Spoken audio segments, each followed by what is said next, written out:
Now, it's one of the world's great religions and arguably one of the least understood. Islam is now Europe's fastest growing faith, and as Johnny Nelson's been discovering, it's finding favour in some unusual places.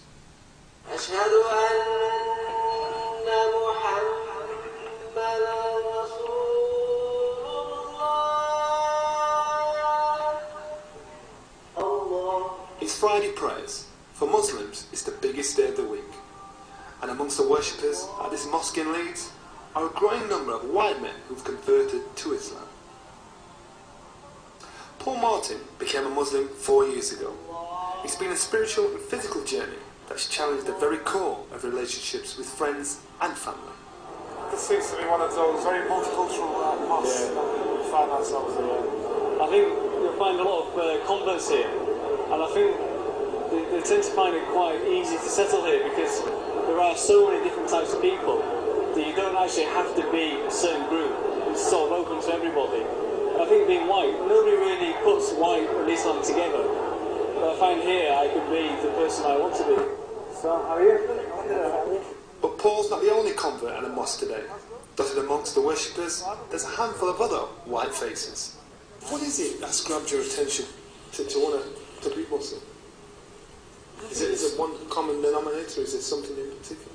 The more I learned about it, the more just certain things that do grab you. You know, certain verses of the Quran, for example, which just seem to be describing the way that my experience of life of people, because the Quran talks about the state of people, the nature of people.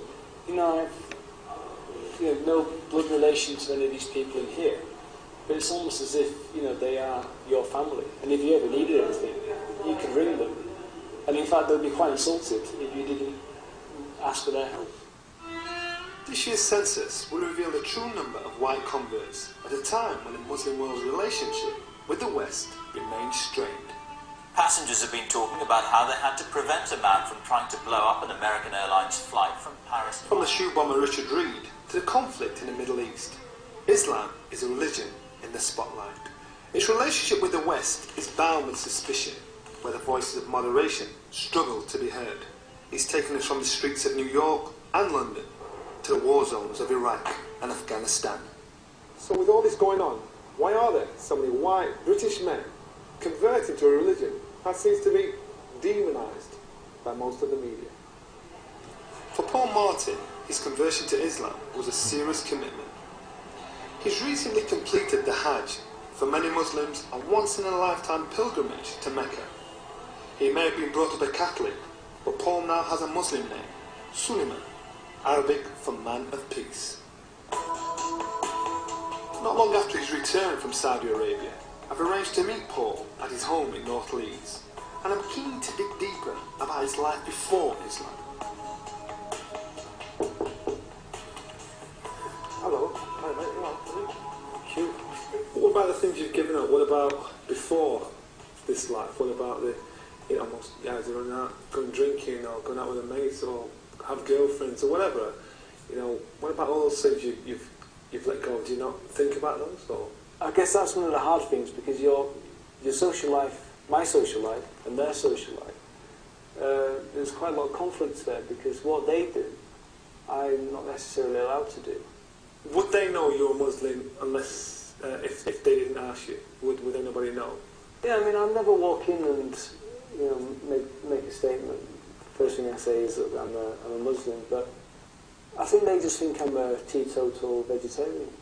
Because obviously wherever I go that's not halal, I'll just have the vegetarian food.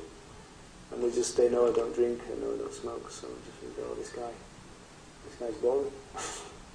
He's now taken most of his family with him, but there have been difficult moments. We was in a restaurant in Manchester, and Paul went out, and I just said to somebody there, "Where's he gone?" And she said, "He's gone to pray." I said, "Where?" She said, "Well, he'll have gone round the corner." I said, "In the street?" I was so upset. I thought it was just too dangerous for words for somebody on their own to kneel down and pray in a side street. And I was really worried then. I started to panic a bit, really. For those who studied the rise of the white male Muslim convert, dealing with family relations is only part of the picture. Some people do think that Muslim converts are MI5 spies and are just pretending with their religion conversion. Or maybe not even as dramatic as that. Some people just think that they're only converting because they've met somebody who they fell in love with and they want to have a relationship with. So some people can discredit a conversion on those grounds and say, well, you're only a Muslim because you want to be with so-and-so, or you want to be married to so-and-so. So Muslim converts really have to prove their sincerity and their devotion to Islam before they are easily accepted by some Muslims. We might be living in challenging times, but the conversion of white people to Islam is actually nothing new. William Abdullah Quilliam set up Britain's first mosque more than 100 years ago in Liverpool. There was a fresh wave of converts in the 50s and 60s when British women married immigrants from Pakistan, and in the 70s a post-hippie generation embraced Islam and the mystic religions of the East. But when Abdullah Hamza was growing up, white converts were few and far between. Brought up in a working class family in Bradford, until the age of 17, everyone knew him as Julian. Oh, nice to meet you. How you doing? Nice to meet you. Afternoon prayers. Afternoon prayers. How often do you go outside? As often as I can. Sometimes, you know, if I'm travelling and I'm getting off the train and it's prayer time, I'll pray outside the train station. You know, but I like to, it's nice to just be in the fresh air and pray, you know, it's something I've always liked. And I love praying in the snow. And it's snowing. Why? Well, because when your head goes in the snow, you know, it's slightly childlike. I usually see him with the praying on the mat. Yeah, I mean, a mat's just a mat, just so that it's clean. I mean, this is clean because it's just earth and rock and mud. So it's classed as clean in Islam. Now a successful musician, he remembers his own conversion and the difficult times he's had. I said to my mother, I said, look, I've been thinking about it, I want to become Muslim now. And she's like, well, calm down, lad, you know, it's not something you just rush into. And I was like, I'm not rushing into it. I've been thinking about it a long time, this is what I want to do. He's been a Muslim for the past 20 years, but prejudice hasn't been too far away.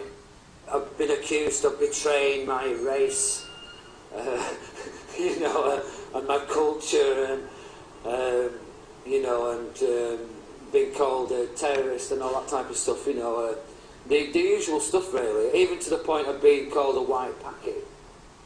But the hardest times have come from within the religion that Abdullah has embraced.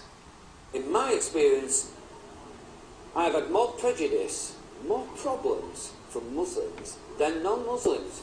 Unfortunately, I hate to say it, because of my colour, because of my ethnicity, because I'm looked upon as a second-class Muslim, because I'm a convert.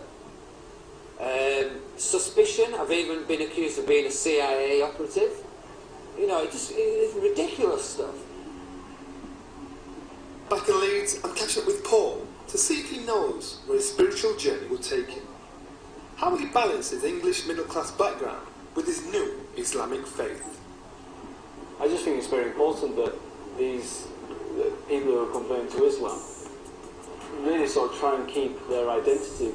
I just want to try and keep hold of my roots because I was born and brought up in England, so I'm English. So why can't I be an English Muslim? You know, Islam's on the inside.